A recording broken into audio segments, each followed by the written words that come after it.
గురుగారు, యక్ష ప్రశ్నలు అంటే ఏమిటి? ఎవరు ఎవరిని ప్రశ్నించారు? వీటి ప్రత్యేకత ఏమిటి?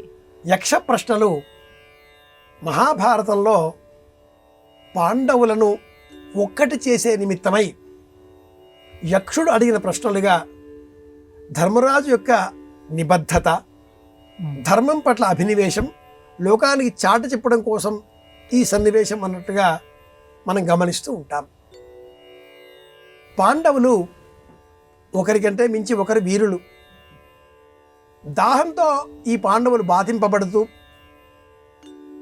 ముందుగా సహదేవుడు ఒక చెరువు దగ్గరికి వెళ్ళగా ఆ చెరువులో ఉండే యక్షుడు, ఈ నీరు త్రాగరాదు, నేను అడిగిన ప్రశ్నలకు మాత్రమే సమాధానాలు చెబితే ఆ తదుపరి మీరు త్రాగవచ్చు అంటూ ప్రశ్న వేయగా పెడచెవిన పెట్టి సహదేవుడు, ఆ వెనుక నకులుడు, ఆ వెనుక అర్జునుడు, ఆ వెనుక భీముడు పడిపోగా పడిపోగా పడిపోగా ధర్మరాజు కూడా వచ్చాడు.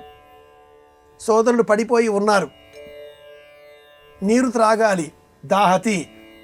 యక్షుడు ఎదురుగా కనిపించి ప్రశ్నలు అడుగుతారు అంటున్నాడు. ఇటువంటి విపత్కర సమయంలో కూడా ఇంగ్లీష్లో బ్యాలెన్స్ తప్పకుండా అంటాం. ఆ యక్షుడు అడిగిన ప్రశ్నలకు సమాధానాలు చెప్పాడు ధర్మరాజు. ఇవి 72. అయితే కొన్ని ప్రతులలో పాఠాంతరాలుగా చూచి కొందరు 125, 52, 53 ఇలా వివిధ సంఖ్యలను చెబుతున్నారు. పలువురు అంగీకరించిన విషయం 72 అని. పూజ్యులు శలాక రఘునాథ శర్మ గారు యక్ష ప్రశ్నలు అని ఒక పుస్తకం కూడా వేశారు. చాలా ఆలోచనతో కూడుకున్న ప్రశ్నలు ఇవి.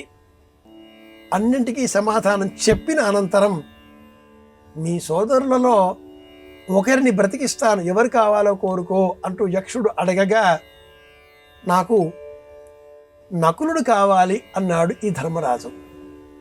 అదేమి వీరుడైన భీముడు, శూరుడైన అర్జునుడు కాక అంటే కుంతి సంతానంలో అగ్రజుడిని నేను ఉన్నాను, మాతృ సంతానములో అగ్రజుడు అతడు ఉండాలి అంటే ఇక్కడ కూడా ధర్మ సూక్ష్మం విడిచిపెట్టని కారణం చేత యుధిష్ఠిరుడికి ధర్మరాజు అన్న పేరు ఇంత సార్థకమైంది. కారణం యక్ష ప్రశ్నలు.